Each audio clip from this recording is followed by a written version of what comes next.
কেমন আছো সবাই? আলহামদুলিল্লাহ। গাইস কি বড় এই সেলিব্রিটি একটু তাকাও, আমার এই ভিডিও ভাইরাল। মানে আমার দিতে শরম লাগে আর তাদের আমার কাছ থেকে নিতে শরম লাগে না। This is the best selling product of this shop. কিভাবে? কারণ তার যতটুকু জায়গা ততটুকু সে কাইটা নিছে, কারণ তার অন্যের কি ক্ষতি হইলো লাভ হইলো এটা তো আর তার দেখার বিষয় না। সুতরাং বাধ্য হইয়া তার ক্ষেত তার নিজের ব্যস্ত হইব। মরে তো নাই হুদাই যে কষ্টটা দিলি, ওই কষ্টেই ব্রেকআপ তোর সাথে। ভুলিনি ভুলতে পারি না সোনার মদিনা আমার। জোরে 2-4 জনের মধ্যে ও একটু weak. Million 10 million 11 million 200 million.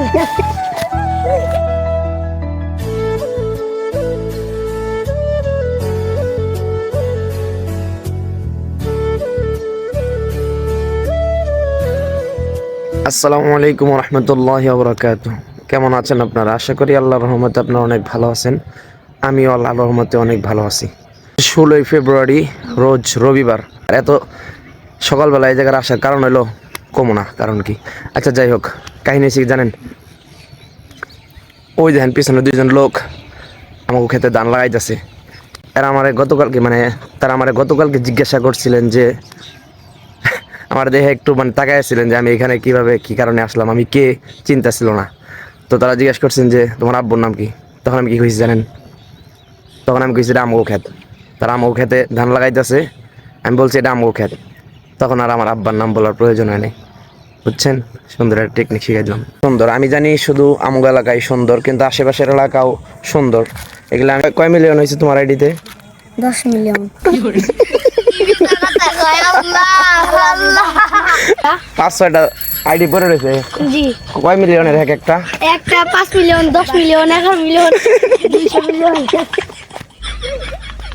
এমনিতে আমার এডিট করতে ভালো লাগে না, তারপরে আবার ওরা যে কাহিনী করছে, মানে আপনাকে তো শোনাইলাম না, দেখাইলাম না ওইসব কাহিনী। ওখানে কি 5 মিলিয়ন 10 মিলিয়নের বড় বড় আইডিয়া আছে। আর এইসব উল্টা পাল্টা কথা ওরা অনেক গর্বের সাথে কইতেছে। ওরা লাগে যেন 100 1000 হয়ে গেছে। আই মিন ওগো বিচি 3টা হয়ে গেছে।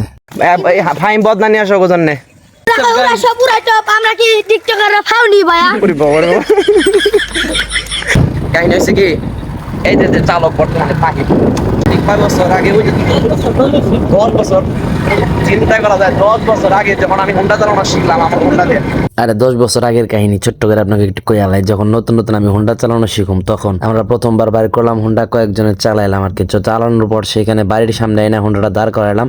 তো সবাই বললাম শেষ একটা রেস, আর রেসটা হইব আমাকে বাড়ির সামনে থেকে ওই চানমোল্লার দোকান পর্যন্ত। তো সেইখানে পর্যন্ত সর্বপ্রথম আমি গেলাম। তো যাওয়ার পরে আমি অনেক খুশি, আমি চালানো শিখছি। তো এই খুশিতে সর্বপ্রথম আমি বললাম কে কে উঠবি আমার হুন্ডায়, উঠ এক এক করে। তো কেউ সাহস পেল না। তো এই যে এই পোলা বেচারা ফাইম উঠছিল আমার হুন্ডায়। তারপরে কি হয়েছে জানেন?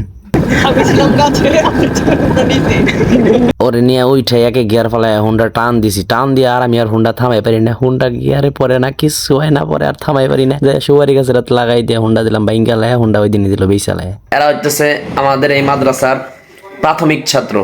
প্রথম ছাত্র বলতেছি না, প্রাথমিক ছাত্র। এজন্য বললাম কারণ হচ্ছে এই মাদ্রাসার এটা 2য় বছর, ঠিক আছে না? এটা 2য় বছর মাদ্রাসার। গত বছরও কিছু ছাত্র ছিল। তো এটা হলো আমাদের নিজেদের গ্রামের মাদ্রাসা, আমাদের গ্রামের মাদ্রাসা। এই ছাত্ররা একদিন এই চেহারাগুলো দেখে রাখেন। এই তোমরা নিজেগুলা দেখে রাখো, আরো 10-12 বছর পরে তোমরা দেখবা নিজেকে চেহারা, যদি ভিডিওটা থাকে। অনেক বছর পরে নিজেরাই ওই চেহারা দেখে খুব অবাক হইব, আমরা এরকম ছোট আছিলাম বা এরকম ছিলাম এই প্রাথমিক জামানায়। আমি আমার অতীতের ছবিগুলা দেখলে অনেক অবাক লাগে, অনেক ভালো লাগে, মজা লাগে। তো এই কারণে আমাকে স্মৃতিবদ্ধ করে রেখে দিলাম ওদেরকে। এখানে একটা কথা বলি আপনাদেরকে, বিভিন্ন সময় বিভিন্ন মানুষের প্রতি বিভিন্নভাবে ভালোবাসা জন্মায়। কারো প্রতি তার চেহারা দেখে ভালোবাসা জন্মায়, আবার কারো প্রতি তার ব্যবহার দেখে ভালোবাসা জন্মায়। আর এইখানে একটা ছেলে আছে যে ছেলেটাকে আমার মন থেকে ভালো লাগে। অবশ্যই এটা তার ব্যবহার দেখে, চেহারা দেখে তো আর ছেলেদেরকে ভালো লাগার বিষয়। আর খেয়াল করেন মাদ্রাসায় অনেকগুলো ছাত্র আছে, তো তাদের মধ্যে থেকে একটা ছেলের কথা আমি কেন বলতেছি, কারণ হচ্ছে এই ছাত্রটাই আমি যখন মসজিদে যাই আমাকে সালাম দেয়। আবার আমাকে না অনেকেই সালাম দেয়। তারপরে ভদ্র, মনে করেন যে নামাজ শেষে সবাই উল্টা পাল্টা করে, দৌড়াদৌড়ি করে, নামাজ পড়ি আমার সাথে নামাজ পড়ে এবং আমার দিকে তাকায় থাকে আর মনে মনে চিন্তা করে যদি আমার বোনের জামাই বানাই পারতাম, ও যদি আমার দুলাভাই হইতো না রে। একটু কেমনি গেলাম, ফালতু কথা। প্রিয় ভাইয়েরা, কেমন আছেন? আশা করি ভালো আছেন। তো বাড়িতে আসছি যেহেতু আমার উপস্থিতি, এই কারণে আব্বার অনুপস্থিতি। তো আমি একটু মাঝে মাঝে দোকানে বসি। দোকানে বসার পর আমি একটা কাহিনী দেখলাম আর কি। এই আছে অনেক কিছু খাবারের জিনিস আছে, রুটি আছে, লাড্ডু আছে, কেক আছে, মানে ইত্যাদি কত খাবার আছে। তো এত খাবার থাকতে মানুষের চাহিদা কি জানেন? আর সবচেয়ে বেশি কোন জিনিসটা বিক্রি হয় এখানে? বিরিয়ানি। এত জিনিস থাকতে মানুষের এইটাই কেন খাইতে হইব রে ভাই? যেটা ক্ষতিকর পড়ে মানে ঘৃণা কি মানে আমার কাছে রুচি আসে না এই বিড়ি সিগারেটের ব্যাপারে। এই কারণে আমি হাত দিয়ে কখনো ধরি না। কেউ আমার কাছে চাইলে মানে আমি তারে বলি নিতে, প্যাকেটটা দিই তার কাছে, সে হাত দিয়ে নিয়ে নেয়। এখন কারো মনে প্রশ্ন থাকতে পারে আমি বিক্রি করি কি লিগে? আমি তো আর বিক্রি করি না, আমগো দোকান। আর দোকান মানে কি মানুষের চাহিদা পূরণ করতে হইব, আর চাহিদা পূরণ করতে গেলে এই সিগারেটগুলো বিক্রি করতে হইব। কারণ দেখেন একটা জিনিস, সিগারেট ভালো মন্দ যাদের খাতে দেওয়া হয়, যারা খায় তারা প্যাকেটের উপরে ওই জিনিসটা দেখেই ভালো মন্দ নিজেরটা যদি নিজে না বুঝে তাহলে দোকানদারের কি দোষ আর আমি বিক্রি করলে কি দোষ? আমি তো খাই না, আমি তো দেখলাম চোখের সামনে, আমি তো খাইলাম না, এর মানে যারা খায় তাকে দোষ। আই এম কামিং নাও মাই নানির বাড়ি উইদাউট বাইক। সুন্দর জিনিস দেখাই। হ্যালো কও হ্যালো। এই খরগোশের বাচ্চাগুলা অনেক বেশি কিউট, আপনারা হাতে নিলে বুঝতে পারবেন। আর এটার কালারটা বেশি সুন্দর না? এরপর আর একটা আছে, ওইটা আমি আপনার দেখাই একটু পরে। আর এগুলার বৈশিষ্ট্য কি জানেন? প্রত্যেক 36 দিন পর পর, অথবা আমি শুনছি 20 দিন পর পর এগুলা বাচ্চা দেয়। আর বাচ্চা একটা দুইটা না, কম পক্ষে বাচ্চা দেয় হলো 8টা 9টা করে বাচ্চা দেয়। আর আমার মামাতো ভাই সোহান কইলো ও নাকি এগুলা বিক্রি করে 300 টাকা 350 টাকা জোড়া। তার মানে চিন্তা করেন ও কি পরিমাণ মেহনত করতেছে। আর আপনার যদি আমার মতো পুঁটি মাছের আত্মা থাকে তাইলে এগুলা ধরতে ভয় পাবেন, কারণ এত বেশি ট্যাঙ্ক পারে। এগুলা ধরতে হয় কানের মধ্যে। এমনি ধরতে গেলে আপনার মনে হবে যে আপনার খামসি দিব বিলাইয়ের মতো মনে হবে, আসলে না, এগুলা অনেক সহজ সরল। আর যেটার কথা কইছিলাম এই যে চলে আইছে, এটা অনেক কিউট, অনেক সুন্দর এই সাদাটা। এতক্ষণ আপনারা যা দেখলেন এটা একটা ট্রেলার, পিকচার আবি বাকি হ্যাঁ মেরে দোস্ত। কি বড় দেই এমন আছে, কামড় দেবো ভয় লাগে, আসলে কিছুই না। কত বড় একটা খরগোশ, এত বড় হয়? প্রথমে না আমি ছোটগুলো হাতাইছি, তার কারণে আমি বুঝতে পারিনি যে খরগোশ এত বড়। পরে যখন এইটা বাইর করছে, ওরে বাবারে বাবা, এটা হলো মা না বাপ মনে হয়, দুইটা মা আছে একটা বাপ আর কি। এই ভাইরা শোনেন, আমার কাছে এই খরগোশের আরো কিছু ভিডিও ছিল, কিন্তু সেগুলো আমি প্রাইভেসির কারণে দেখালাম না। আর কি কারণে দেখালাম না সেগুলো আপনারা ওই বিসমিল্লাহ এগ্রো নামে একটা পেজ আছে ফেসবুকে, ওইখান থেকে দেখে নেবেন। এগুলা দেখানো যে ঠিক না বা এগুলা দেখানো যে উচিত না, এটা আমার এখন মনে পড়লো। আর এগুলার এত গুরুত্ব দেওয়ার মনোযোগ দিয়ে আপনারা দেখেন না, আপনাদেরকে একটু রিকোয়েস্ট করি যাতে করে নজর না লাগে। আর যোগ্য কিন্তু খোঁজ খবর কেউ না নেওয়ার কারণে এখন বিবাহটা করে নাই। আমি খালি চিন্তা করতেছি এখন আমার এই যে এই ভিডিওটা পরে যে কোনো সময় যাইতে পারে, তো আপনারা সবসময় প্রস্তুত থাকেন। গোসল করতে পারলাম, কিন্তু এই শান্তি খুঁজবার যে অশান্তি, মানে আমাকে এখন জায়গায় খুঁজে পাওয়া যাচ্ছে না, সবাই এলোমেলো, ইধার উধার ভাটাক রাখা। এক দূর ঘোরাঘুরি করছি, মনে করেন যে আমরা ওই পাশে ছিলাম, ওই পাশটা ঘোরাঘুরি করতে করতে মানে একটা ভালো জায়গা খুঁজতেছিলাম গোসল করার জন্য। তো সব কিছু কইরা ঘোরাফেরা করে আমরা এই দিক দিয়ে পুরাটা ঘুরে এই জায়গায় আসছি গোসল করার জন্য ফাইনালি। তো সুন্দর দেখা যাচ্ছে, বাতাসটা কমে গেছে, আর একটু যদি জোরে বাতাস আসতো তাহলে এই গমগুলা এই যেভাবে ধুলতে থাকলে যে কত সুন্দর দেখা যায়। আসলে এই গম খেতে বাতাস আসলে অনেক সুন্দর দেখা যায়। ধান খেত, হালি খেত, আর অনেকগুলা খেত দেখলাম, ও খুব সুন্দর লাগলো ওই জায়গায় যায়। সাঁতার প্রতিযোগিতা করছিলাম, যেটা অনেক উপকারী শরীরের জন্য। তো আমি না আসলে তোমরা আসো নাকি এখানে গোসল করতে? কোনো সময়, এটা কিন্তু বাস্তব কথা, ভিডিও করতেছে দেখা করতেছে এরকম না, বাস্তবে আসা হয় না। তো আসা হয় না এই কারণে হয়েছে কি, অনেকদিন পরে কইছে আমরা সাঁতার রেস করুম, এটা খুব ভালো। এটা করলে শরীরের সবগুলা পার্ট মনে করেন যে নড়াচড়া হয়, যার কারণে হালকা পাতলা একটা ব্যায়াম হয়ে যায়। অনেক নড়াচড়া করার কারণে মনে করেন যে শরীরের মধ্যে এনার্জি কমে গেছে, আবার একদিক দিয়ে উপকার হয়েছে অনেক।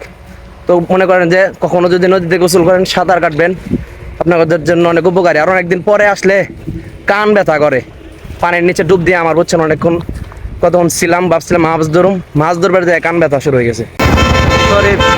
শরীফ এই যে যেখানে বসে রয়েছি, এখানে জানেন গত বছর আসছিলাম আমি, আরো 1 বছর আগে করা ওই জায়গায় একটা ভিডিও আছে, এই ব্রেঞ্চের ভিডিও, ওইটা আপনারা একটু দেখে নেন তাহলে বুঝবেন, সমস্যা নাই। তো এই জায়গায় আসার পরে এই ব্রেঞ্চটা দেখছিলাম ঠিক 1 বছর আগে। তাহলে 1 বছর আগে যেহেতু ব্রেঞ্চটা দেখছিলাম, তার মানে বানানো হয়েছে আরো আগে। তো 1 বছর পরে ওই ব্রেঞ্চটা মানে খুব বেশি খারাপ অবস্থা হয় নাই, বসার উপযুক্ত এখনো, ঠিক আছে না? ওই কোনায় মানে এটা কাহিনী হয়েছে কি জানেন, এই জায়গায় ওই ধরনের কোনো পোলা পানি নাই, যারা এই যে ব্রেঞ্চ ট্রেঞ্চ অল্প দিন কিছুদিন বসার পরে তারা ভাঙ্গে ফেলাইবো বা বৈশা বৈশা শয়তানি করবো, তার মানে ওই রকম শয়তানি করার মতো পোলা পানি নাই। আর এটা এমন একটা জায়গায়, আশেপাশে বাড়ি অনেক দূরে মনে হয় না, আশেপাশে বাড়ি দূরে, মাঝে মাঝে মনে করেন যে রাস্তা দিয়ে কেউ গেলে, যেমন আমরা এখন যাইতেছিলাম, আমরা এসে একটু বসলাম, আমাকে এটাও কেউ কইতে পারবো না যে বস্তকে আমগো জায়গা আমগো ব্রেঞ্চ এইটা ওইটা ওরকম কিছু না। তার মানে এরকম আমাদের মতো পথচারীরা এখানে বসে হয়তো আইয়ে। গুজরিয়া হালিমাতুস সাদিয়া মহিলা মাদ্রাসা, এই মাদ্রাসার ব্যাপারে আমি গত ভিডিওতে মানে আমার ওই জায়গার একটা ভিডিওতে একটা ভুল তথ্য দিছিলাম। আমার মানে সঠিক জানা ছিল না, যার কারণে আমি একটু উল্টাপাল্টা বলছিলাম। আমি ভালোভাবে বলছিলাম, হয়তো ওই লোকটা বুঝতে আর কি ভুল করছে, যার কারণে আমার একটু মানে উল্টাপাল্টা কইছে। যাই হোক ভাই সরি, আমি জানি না এই মাদ্রাসাটা অনেক আগে স্থাপিত হয়েছে, এমনকি আমার জন্মের আগে, সেই কারণে আজকে আমি সেটার ব্যাপারে একটু সরি জানাইলাম, আমার ভুল হয়েছিল জিনিসটা। এটার ঝান নাই বুঝছেন, কিন্তু এটা যেই পরিমাণ মেহনত করে মানে ওই পাশের পানিগুলারে এদিক দেয় না এন্দা বের করে, তারা অনুযায়ী অনেক বেশি মেহনত করে। ওই উইক এটা উইক না না সরি উল্টা কইছি, এটা উইক না, এটার উইকের উল্টাটা কি আমি জানি না, বিপরীত শব্দটা কি জানি না, মানে উইকের উল্টা এটা। সময় অনেক সুন্দর ছিল। বর্তমান সরকার পতনের পরে এই কাজটা হয়েছে। কি হয়েছে বর্তমান সরকার পর এই যে পতনের পরে এই কাজটা হয়ে গেছে। আচ্ছা, বর্তমান সরকার পতনের পর এরকম কাজটা হয়েছে। মানে আশেপাশে এই যে এখন যে জায়গা আমি দাঁড়ায় আছি, যে জায়গাটায় হয়তো ভবিষ্যতে দাঁড়ানোর জন্য ওই জায়গাটা থাকবে না, মানে এই পরিমাণ মাটি এই দিকটা কাটা হবে। এত কাছে যাইতে পারলাম না, জাস্ট এতটুকু বেলে দেয় এটা একটা মরা সাপ, এটার গন্ধে এখানে আর থাকুন যাইতেছে না, আপনারা ওদের গন্ধ পাইবেন না, বুঝেন না এই জায়গা থেকে কিছু অনেক নিচে, এই জায়গা থেকে অনেক নিচে এই জায়গাটা ভেকু দিয়া মাটি কাইটা এই জায়গাটা, মানে একটা সুন্দর ক্ষেত ছিল, মাটি কাইটা এই অবস্থা খারাপ বানিয়ে লাইছে। মানে হয়তো আপনারা ধারণা করতে পারবেন যাদের বাসা গ্রামে 20 ফিট না 20 ফিট। তো এখন কাহিনী হয়েছে কি শুনেন, ওইটাই কই আলাও কাহিনী। মানে ও বলতেছে যে এখানের এই যে মানে একটা পদ্ধতি কি জানেন, এখানে এই যে এই পাশেরটা যে কাটা হয়েছে, এই পাশেরটা যেহেতু কাটা হয়েছে মোটামুটি কতদিন, মানে কিছুদিন পরে মনে করেন যে এই যে যেভাবে কাটছে, মানে একটু জায়গা একটু বর্ষার কাল আসলেই বা এই যে পানির স্রোত বাইরে গেলে একটু চাপ পড়লে মনে করেন যে এই দিকটা ভাঙ্গা পড়া শুরু হইব, এই দোষ মানে এই ক্ষেতওয়ালা আর এই যে মানে দোষ দিতে পারবো না তারা, ঠিক আছে না, মানে কইতে পারবো না যে এতানি কাটছো কিভাবে, কারণ তার যতটুকু জায়গা ততটুকু সে কাইটা নিছে। এখন তার অন্যের কি ক্ষতি হইলো লাভ হইলো এটা তো আর তার দেখার বিষয় না, সুতরাং বাধ্য হইয়া তার ক্ষেত তার নিজের বেচতে হইব। তাই যে দেখছেন বাধ্য হইয়া তার মানে এই ক্ষেত্রে তার বেচতে হইব, এইভাবে বেচতে মনে করেন যে কিছুই থাকবো না, সমুদ্রে পরিণত হয়ে যাব। পৃথিবীর কয় জানি 4 ভাগের 3 ভাগ পানি, ভবিষ্যতে 4 ভাগই পানিতে পরিণত হইব আর কি, পরে আমরা নৌকায় বসবাস করতে হইব না। আমি জানি না ভাই আপনারা বুঝতে পারছেন কিনা, বিষয়টা হচ্ছে এমন যে ওই পাশের জায়গাটা যেহেতু কাটা আর এমন ভাবে কাটছে যে কিছুদিন পর এই জায়গাটা আস্তে আস্তে ভাঙ্গা পড়বো। তো অতএব এই অবস্থাতে মনে করেন যে এই ক্ষেতের লোকটা চাষবাস করার কোনো মানে উপায় পাইব না, তার এই ক্ষেতটা বিক্রি করতে সে বাধ্য, কারণ একটা সময় এটা ভাঙ্গা এমনি পড়ে যাবো, উপায় নাই, তার মানে বিক্রি করে দেবো। এটা ঠিক না, এটা মানে আমার মানে ইসলামে হয়তো জায়েজ না এই জিনিসটা। পারা দেই নি ওরে রে, আমার বুকাই পড়ছে এত সামনে বামে ওই যাইতাছে অল্পের লিগে আমি একটা ধোয়া সাপের মাথার মধ্যে পাড়া দেই নাই, সামনে দিয়ে গেছি, পরে দেখছি দেখাইছি আমি দৌড়টা মারছি, বাবারে বাবা আমার একবারে কাইপে উঠছিল, মানে আমার বুক কাইপে উঠছিল। আল্লাহর পর শালা, তোর মায় হয়তো কারো খালা, এটা আমি সাপরে বোকা দিলাম, ডোন্ট বি সিরিয়াস গাইস। তুই তো ডরাস না রে ভাই। মামা তো অনেক চেষ্টা করছে কিন্তু শেষ পর্যন্ত মারতে পারে না, এটা মানে মাথার মধ্যে একটা লাগাইছিল, তারপরে ওটা পলাইছে। শেষ পর্যন্ত এর অবস্থা এমন যে মোটামুটি 1-2 মাস হাসপাতালে থাকতে হইব। এখন কি অবস্থা রয়েছে মানে আমি ড্রোন থাকলে সুন্দর করে বুঝাইতে পারতাম। একবারে এই জায়গাগুলোতে, ওই জায়গায় কিছুদিন আগে দাঁড়াইছিলাম, দাঁড়ায় ওই জায়গায় এই গত ভিডিও আমি এই জায়গায় করে গেছি গত বছর, কিন্তু ওই জায়গায় দাঁড়ানোর এখন জায়গা নাই, পানি হয়ে গেছে ওই জায়গায়, তার মানে সব কাইটা ফেলাইছে। আর এই যে এখন যে জায়গাটা দাঁড়ায় আছি, ভবিষ্যতে এই জায়গাটাও একটু ভালো করে দেখে নেন, পাইবেন না হয়তো, এই জায়গাটাও কাইটা ফেলাইবো। আমি আর কত দেখামো এই জায়গাটাতে হুন্ডা নিয়ে আসছিলাম গতবার, তো হুন্ডা আনার জায়গাও কমে, শুধুমাত্র সাইকেল আর হুন্ডার মতো জায়গা রাখছে, আর বাড়তি কিছু আসতে পারবো না এদিকে। এই জায়গাটা আপনারা শেষবারের মতো দেখে নেন, যে জায়গাটায় দাঁড়ায় আছি আর দাঁড়াইতে পারবো না ভবিষ্যতে। এর মানে এলাকা পুরাটাই কাইটা নদী বানাই ফেলাইবো, সবাই নৌকায় বসবাস করতে হইব। আপনারা এখন যে কাহিনীগুলো দেখলেন এগুলো হলো বাই মাইল, অর্থাৎ আমার এই নানির বাড়ির কাহিনী।